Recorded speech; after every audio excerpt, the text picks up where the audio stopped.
कौन कौन से हैं? गुजरात है, महाराष्ट्र है, गोवा है, कर्नाटक है, केरला है, तमिलनाडु है, उसके बाद आंध्र प्रदेश आता है, आंध्र प्रदेश के बाद आता है उड़ीसा, उड़ीसा के बाद पश्चिम बंगाल।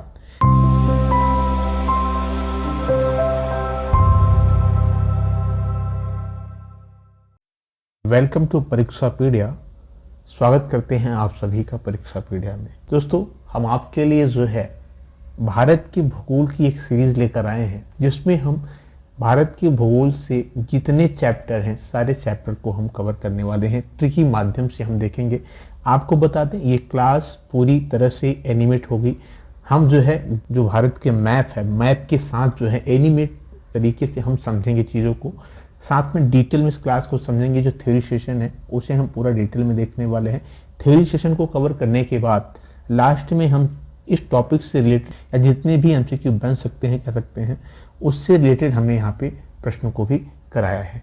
आपको बता दें, टोटल हम 22 पार्ट में इस पूरे भारत के भूगोल को पढ़ने वाले हैं। हर एक चैप्टर को हम कवर करेंगे डिटेल में। तो कहीं ना कहीं आपके लिए ये क्लास बहुत ही इंपॉर्टेंट होने वाला है अगर आप किसी भी एग्जाम की प्रिपरेशन कर रहे हैं। तो चलिए सेशन को शुरू करते हैं, लेट ना करते हुए। जो लोग हमसे नए जुड़े हैं, अगर अभी तक चैनल को सब्सक्राइब नहीं किया है तो चैनल को सब्सक्राइब करना ना भूलें। तो चलिए सेशन को शुरू करते हैं। और आपको बता दें दोस्तों, भारत के भूगोल को पढ़ने के पहले हमें ये सबसे अत्यंत जानना आवश्यक है कि भारत का ये जो नाम पड़ा, भारत, ये कैसे पड़ा, या भारत को के जो अन्य नाम हैं, जैसे हिंदुस्तान जिसे कहा जाता है, इंडिया कहा जाता है, आर्यावर्त कहा जाता है, ये नामकरण कैसे हुए, इस टॉपिक को हमको पहले समझना अत्यंत आवश्यक है। तो अगर हम बात करें प्यारे दोस्तों कि भारत का जो ये नाम पड़ा, कैसे पड़ा, आपको बता दें प्यारे दोस्तों कि भारत की विशालता के कारण इसे जो है उप महाद्वीप की संज्ञा दी गई है। भारत को किसकी संज्ञा दी गई है? उप महाद्वीप की संज्ञा दी गई है। और एक चीज और आप ध्यान दीजिएगा कि ये एशिया महाद्वीप के दक्षिण में स्थित है।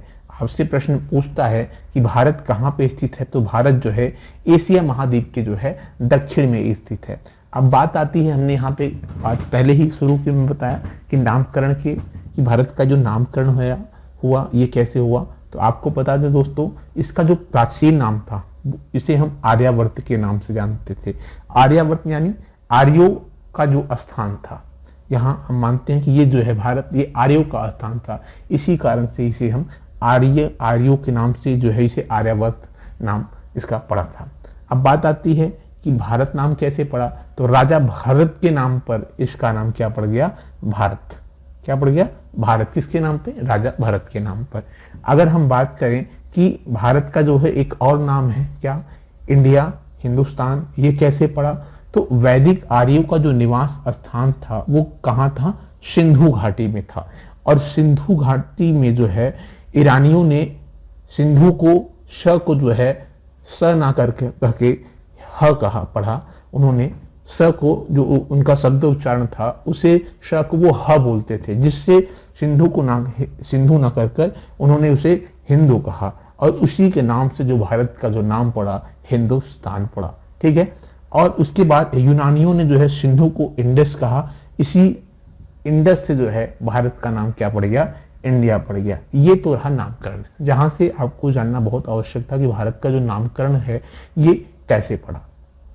प्यारे दोस्तों, अब हम बात करेंगे भारत की स्थिति और विस्तार के बारे में। अगर हम बात करें तो भारत की जो वर्तमान में जो विस्तार है वो कैसा है, इसके बारे में अगर हम बात करें, भारत की स्थिति के बारे में, तो भारत की जो स्थिति है वो कहाँ पे है? तो भारत जो है उत्तरी गोलार्ध एवं पूर्वी देशांतर में ये स्थित है। और इसकी जो आकृति है वो कैसी है? आपसे प्रश्न पूछता है एग्जाम में काफी बार कि भारत की आकृति कैसी है।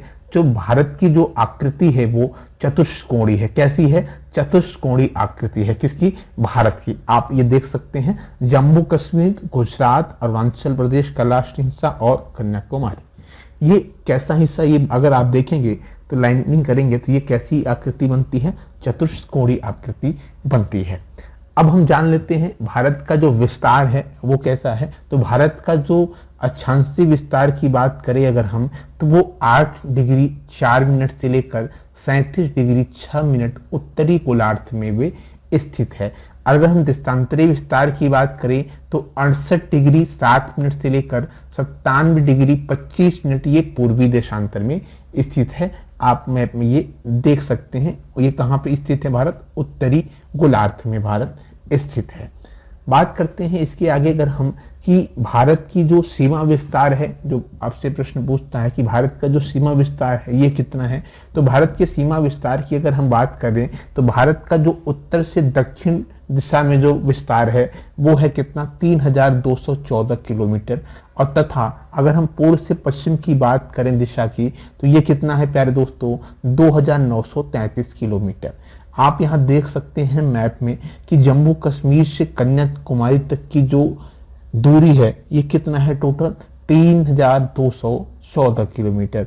और अगर हम बात करें जो है पूर्व से पश्चिम तक की, तो पूर्व से पश्चिम तक कितना है? अरुणाचल प्रदेश से गुजरात तक ये कितना है प्यारे दोस्तों?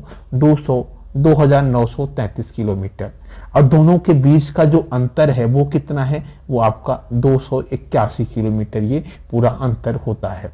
अब बात करेंगे भारत की, अगर हम जो प्रश्न एक और बनता है यहाँ से कि भारत की विश्व में क्षेत्रफल की दृष्टि से कौन सा स्थान है और जनसंख्या की दृष्टि से कौन सा स्थान है, तो अगर हम बात करें प्यारे दोस्तों, भारत का जो विश्व में क्षेत्रफल की दृष्टि से जो स्थान है वो कौन सा स्थान है? 7वां स्थान है। और जनसंख्या की दृष्टि से बात करें तो दूसरा स्थान है। अगर हम बात करें कि क्षेत्रफल की दृष्टि से पहला देश कौन सा है, तो पहला देश रूस है। आप मैप में देख सकते हैं, ये रहा रूस। कौन सा देश है प्यारे दोस्तों? रूस है पहले स्थान पे। दूसरे स्थान पे आता है आपका कनाडा। कनाडा, आप ये रहा कनाडा। कौन सा देश है? दूसरे स्थान पे कनाडा है। और तीसरे पे आपका जो है चीन आ जाता है। कौन सा देश आ जाता है? चीन आ जाता है। चीन की स्थिति आप मैप में देख सकते हैं, ये चीन है आपका। कौन सा देश? तीसरे स्थान पे चीन है क्षेत्रफल की दृष्टि में। इसके बाद आता है अमेरिका, चौथे स्थान पर आता है। ये कौन सा देश है? अमेरिका। ठीक है, अमेरिका आपका कौन से स्थान पे आता है? चौथे स्थान पे आता है। इसके बाद ब्राजील, इसके बाद आपका आता है ब्राजील। ब्राजील के बाद आता है ऑस्ट्रेलिया। ऑस्ट्रेलिया के बाद आता है आपका भारत। आप मैप पे ये देख सकते हैं। अब बात करते हैं प्यारे दोस्तों हम कि भारत की जो मानक समय रेखा है ये कहाँ से होकर गुजरती है और कितने राज्यों से होकर गुजरती है। तो भारत की जो मानक समय रेखा की बात करें तो ये जो है 82 डिग्री 30 मिनट पूर्वी देशांतर से कहां से गुजरती है? मिर्जापुर से। आप इसे, ये न्यू अपडेट है प्यारे दोस्तों। इसके पहले हम पढ़ते थे कहां से? इलाहाबाद से, प्रयागराज से। कहां से? इलाहाबाद के नैनी से होकर गुजरती थी। लेकिन वर्तमान का जो न्यू अपडेट है इसे आप देखेंगे तो ये मिर्जापुर से होकर गुजरती है। अगर आपके एग्जाम में जो है मिर्जापुर नहीं दिया गया है, इलाहाबाद है, तो आप इलाहाबाद पे टिक करके दे सकते हैं, कोई दिक्कत नहीं। लेकिन अगर आपके एग्जाम में मिर्जापुर और इलाहाबाद दोनों है तो आप मिर्जापुर पे टिक करेंगे। ठीक है, अब ये कितने प्रदेश से होकर गुजरती है? तो ये जो है कुल 5 राज्यों से होकर गुजरती है। कौन कौन से राज्य हैं? उत्तर प्रदेश हैं, मध्य प्रदेश हैं, छत्तीसगढ़ है, उड़ीसा एवं आंध्र प्रदेश है। उत्तर प्रदेश आपका हो गया, मध्य प्रदेश हो गया, उड़ीसा हो गया आपका, छत्तीसगढ़ हो गया, छत्तीसगढ़ से उड़ीसा, उड़ीसा और ये आंध्र प्रदेश होगा। ये टोटल कितने राज्यों से होकर गुजरती है? ये टोटल जो है प्यारे दोस्तों 5 राज्यों से होकर ये गुजरती है। और भारतीय मानक समय की बात करें तो ये ग्रीनविच माध्यम से 5 घंटे 30 मिनट के आगे है। ये प्रश्न आपसे पूछता है कि भारत मानक समय ग्रीनविच माध्यम कितने घंटे आगे है? तो ये 5 घंटे 30 मिनट ये आगे है। अब बात करते हैं प्यारे दोस्तों कि भारत के कितने राज्यों से जो हो ये कर्क रेखा गुजरती है। तो भारत के अगर हम राज्यों की बात करें तो टोटल जो है प्यारे दोस्तों 8 राज्यों से कर्क रेखा गुजरती है। और कितने अक्षांश से गुजरती है तो आपको बता दें, कर्क रेखा जो है 23.5 उत्तरी अक्षांश रेखा से जो है ये गुजरती है लगभग भारत के मध्य से। और टोटली कितने राज्यों से होकर गुजरती है? 8 राज्यों से। कौन कौन से राज्य हैं? गुजरात हैं, गुजरात के बाद राजस्थान, राजस्थान के बाद मध्य प्रदेश, छत्तीसगढ़, झारखंड, पश्चिम बंगाल, त्रिपुरा और मिजोरम। आप मैप में भी देख सकते हैं, गुजरात हो गया, राजस्थान हो गया, मध्य प्रदेश हो गया, छत्तीसगढ़ हो गया। इसके बाद आता है आपका जो है झारखंड हो गया, झारखंड के बाद जो है आपका पश्चिम बंगाल और ये त्रिपुरा और ये आपका रहा मिजोरम। टोटल ये 8 राज्यों से होकर ये गुजरती है। कर्क रेखा को आप अच्छे से समझ लिए होंगे। अब हम बात करते हैं भारत के जो अंतिम सीमा बिंदु हैं, वो कौन कौन से सीमा बिंदु हैं जो भारत के पश्चिमी, उत्तरी, दक्षिणी और जो है पूर्वोत्तर, ये चारों दिशाओं में जो अंतिम सीमा बिंदु हैं वो कौन हैं और किस नाम से जाने जाते हैं और किस राज्य में ये पड़ते हैं। तो चलिए बात करते हैं पहले जो है कि उत्तर की बात करें तो उत्तर का जो बिंदु है उसे हम इंदिरा कॉल के नाम से जानते हैं। किस नाम से? इंदिरा कॉल के नाम से जानते हैं। ये कहाँ पे स्थित है? ये जम्मू कश्मीर में स्थित है। अगर हम बात करें कि दक्षिण में जो है भूमिगत जो है दक्षिण में कौन सा पॉइंट है, वो है कन्याकुमारी। कहाँ पड़ता है? तमिलनाडु में पड़ता है। अगर हम बात करें कि दक्षिणी बिंदु में जो है ग्रेट निकोबार में जो सबसे अंतिम छोर पड़ता है, जिसे हम किस नाम से जानते हैं? इसे हम इंदिरा पॉइंट के नाम से जानते हैं। ये कहाँ पड़ता है? ग्रेट निकोबार में पड़ता है। अगर हम दक्षिणी पॉइंट पश्चिमी पॉइंट की बात करें तो पश्चिमी पॉइंट में पड़ता है आपका गुजरात में। किस नाम से जाने जाते हैं? ये गोलमोता के नाम से जानते हैं। कहाँ पड़ता है? गुजरात में। और अगर हम पूर्वी की बात करें तो किबिथु जो पड़ता है कहाँ पे? अरुणाचल प्रदेश में। आप मैप में ये देख सकते हैं। आपको बता दें प्यारे दोस्तों कि भारत की जो दक्षिणी बिंदु इंदिरा पॉइंट है, जो भूमध्य रेखा से जो है ये 876 किलोमीटर दूरी पर ये स्थित है।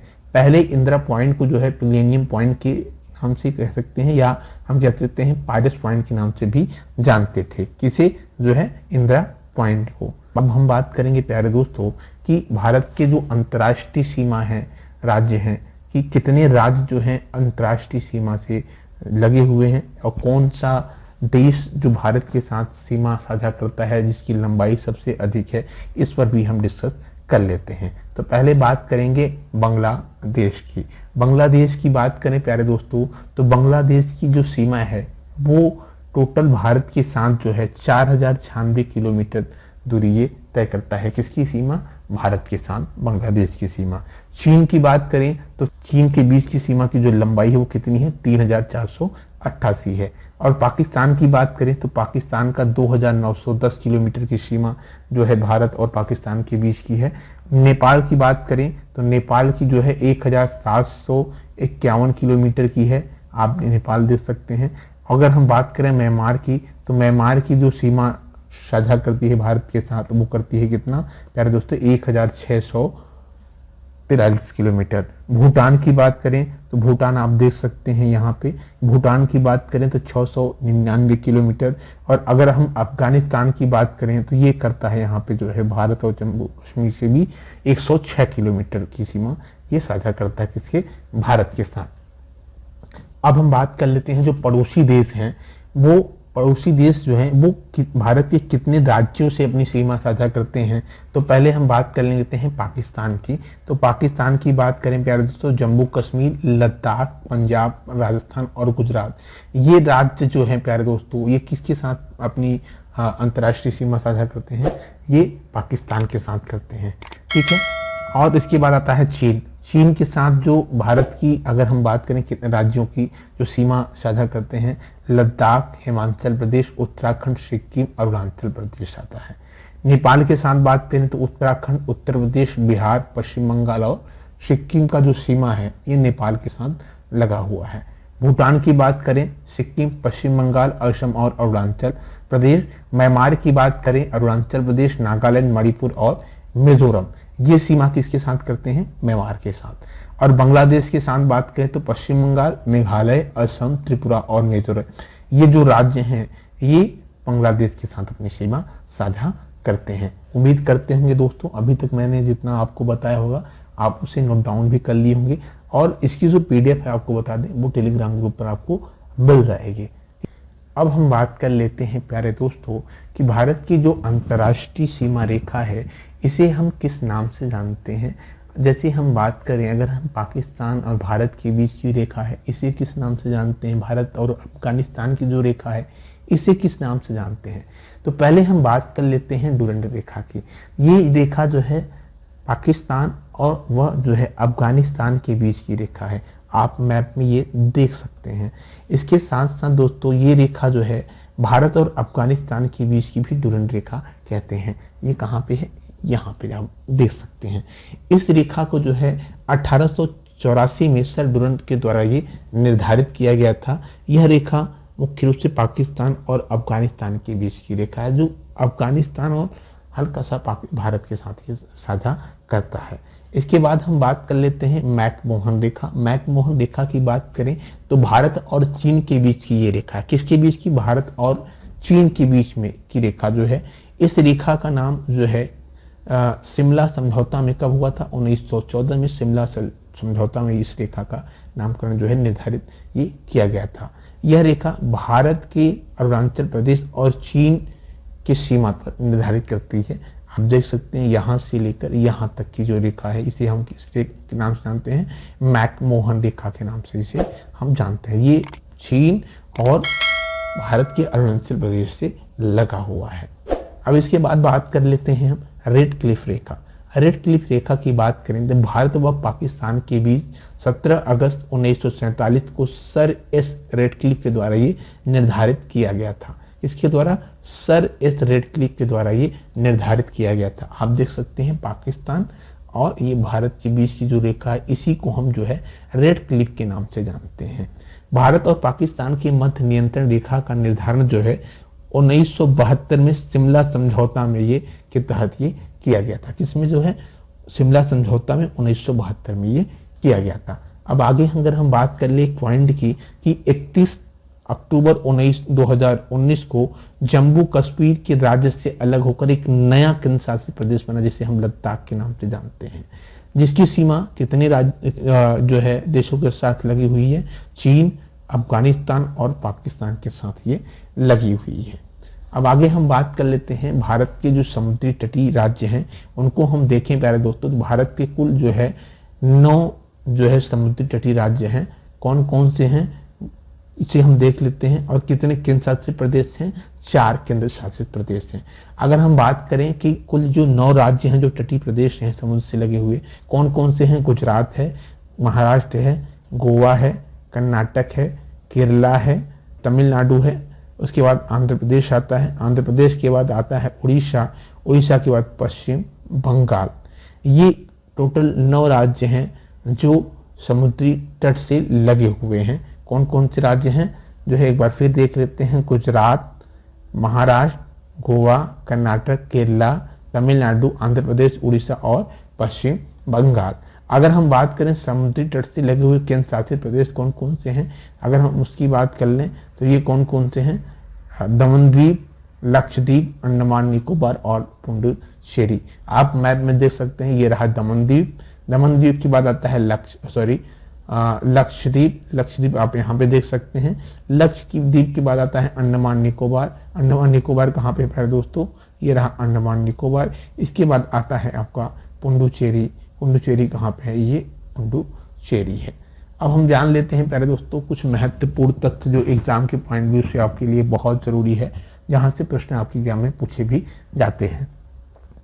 तो पहले हम बात कर लेते हैं कि भारत और श्रीलंका से जो है पाक जल डमरू द्वारा पृथक करता है। प्रश्न पूछता है कि भारत और श्रीलंका को कौन अलग करता है, पृथक करता है? तो ये पाक जल डमरू करता है।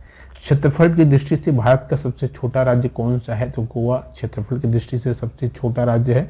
अगर हम भारत के सबसे छोटा जो है जनसंख्या की दृष्टि से सबसे छोटा राज्य देखें तो सिक्किम जो है जनसंख्या की दृष्टि से सबसे छोटा राज्य है। और राज्यों और केंद्र शासित प्रदेशों में अगर हम क्षेत्रफल की दृष्टि से देखें भारत का सबसे छोटा राज्य कौन सा है? तो ये आपका लक्षद्वीप है। कौन सा राज्य है? लक्षद्वीप है। और भारत के जो है राज्यों में जो है देखें अगर हम क्षेत्रफल की दृष्टि से 5 सबसे बड़े राज्य कौन कौन से हैं जो कम से हैं? तो राजस्थान, मध्य प्रदेश, महाराष्ट्र, उत्तर प्रदेश और आंध्र प्रदेश हैं। तेलंगाना जो है राज्य के गठन से पूर्व ये आंध्र प्रदेश क्षेत्रफल की दृष्टि से देश का चौथा सबसे बड़ा ये राज्य था। कौन? तेलंगाना। दोस्तों उम्मीद करते हैं क्लास आपको अच्छी लगी होगी। अब हमने जो आपको पढ़ाया है इसी से रिलेटेड जो आपके एग्जाम में MCQ बनते हैं, प्रश्न बनते हैं, उसे हम देखते हैं। तो पहले चलिए बात करते हैं पहले प्रश्न की कि भारत किस गोलार्ध में स्थित है। मैंने आपको शुरुआत में ही बताया कि भारत किस गोलार्ध में स्थित है। अगर आपने क्लास देखी होगी अच्छे से तो आपको इस प्रश्न का उत्तर पता होगा। तो भारत किस गोलार्ध में स्थित है प्यारे दोस्तों? तो ये स्थित है कहाँ पे? उत्तरी गोलार्ध में। ऑप्शन नंबर ए आपका सही है।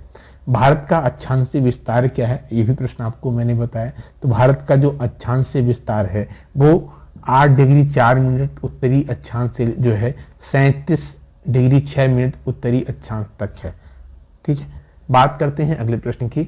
भारत का क्षेत्रफल में कितना वर्ग किलोमीटर है? तो भारत का जो क्षेत्रफल अगर हम इसकी बात कर लें तो ये 32.8 लाख वर्ग किलोमीटर है, यानी ऑप्शन नंबर 6 आपका सही है। यहाँ पे हमने कुछ ऐसे भी प्रश्न लिए हैं जो हमने वहाँ पे थ्योरेटिकल पॉइंट में कवर नहीं किए हैं, हमें लगा कि यहाँ प्रश्न ये होना जरूरी है, उस प्रश्नों को भी मैंने यहाँ पे कवर किया हुआ है। भारत का भौगोलिक क्षेत्रफल की दृष्टि से विश्व में भौगोलिक क्षेत्रफल में कितना प्रतिशत भाग है? अगर हम इसकी बात कर लें तो ये है 2.4% है। ऑप्शन नंबर जाएंगे हम इसके साथ, सी के साथ। बढ़ते हैं अगले प्रश्न की तरफ।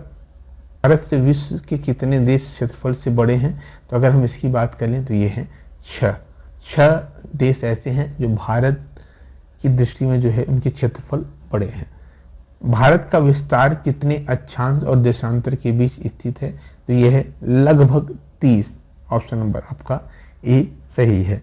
अगले प्रश्न की बात करें, भारत का स्थलीय सीमा रेखा की लंबाई कितने किलोमीटर की है? तो भारत के स्थलीय सीमा रेखा की जो लंबाई है ये 15,200 किलोमीटर है। ऑप्शन नंबर बी आपका सही है।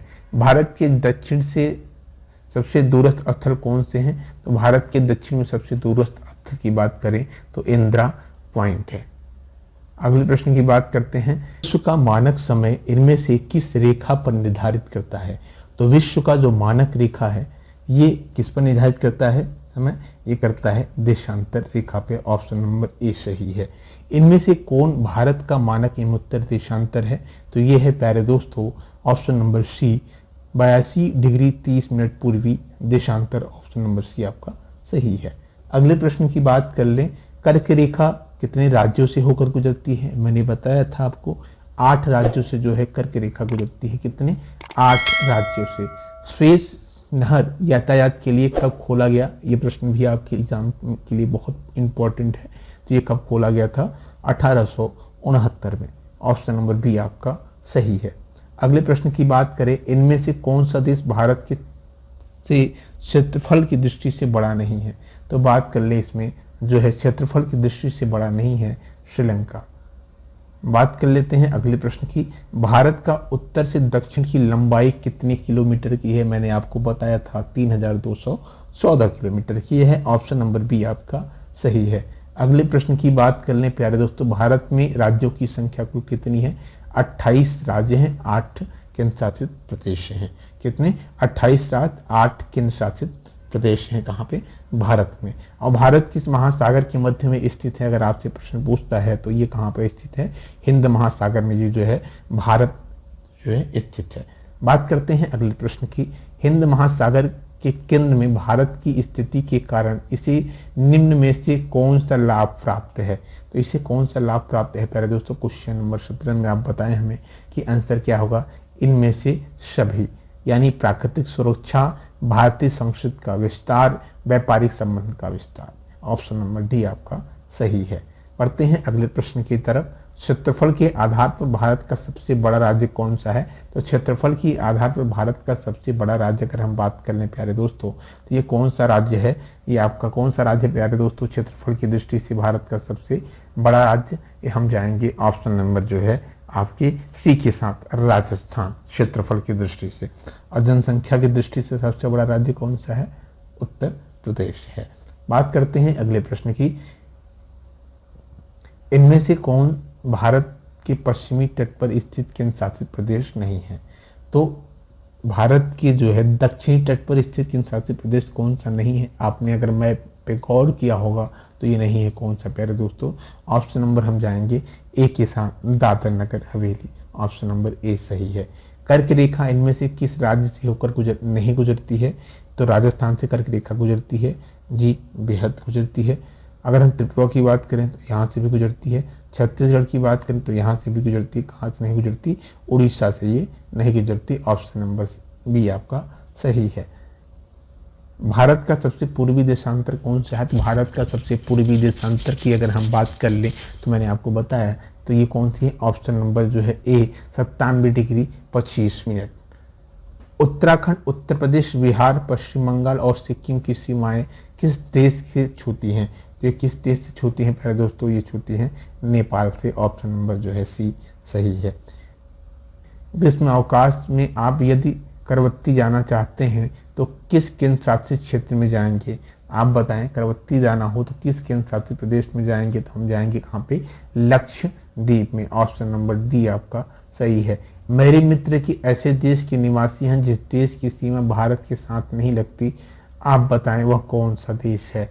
तो बांग्लादेश की सीमा भारत के साथ लगती है, बेशक लगती है, नेपाल की भी लगती है, भूटान की भी लगती है, लेकिन तजाकिस्तान की नहीं लगती। ऑप्शन नंबर आपका जो है सी सही है। बात करते हैं अगले प्रश्न की। भारत में निम्नलिखित में से किस राज्य की तट रेखा सबसे लंबी है? तो मैंने अभी आपको बताया सबसे लंबी तट रेखा वाली जो राज्य है समुद्री, वो कौन सा है? गुजरात है। कौन सा राज्य है प्यारे दोस्तों? गुजरात है।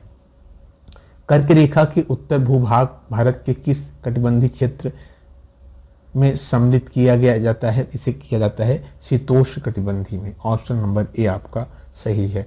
बढ़ते हैं अगले प्रश्न की तरफ। भारत और चीन के बीच अंतर्राष्ट्रीय रेखा को हम किस नाम से जानते हैं? इसे हम जानते हैं मैकमोहन की रेखा के नाम से। 82.5 डिग्री पूर्वी देशांतर कितने राज्यों से गुजरती है? तो ये कुल कितने राज्यों से गुजरती है? 5 राज्यों से गुजरती है। मैंने अभी आपको ये बताया ही था थ्योरी सेशन में। संपूर्ण भारत के कितने प्रतिशत भूभाग पर पठार का विस्तार पाया जाता है? तो कितने भागों पर पाया जाता है? 27.7% पे। ऑप्शन नंबर ए सही है। भारत में कितने राज्य समुद्री तट रेखा में हैं? ये टोटल 9 राज्य हैं। मैंने आपको ये भी बताया था। दोस्तों उम्मीद करते हैं क्लास आपको अच्छी लगी होगी।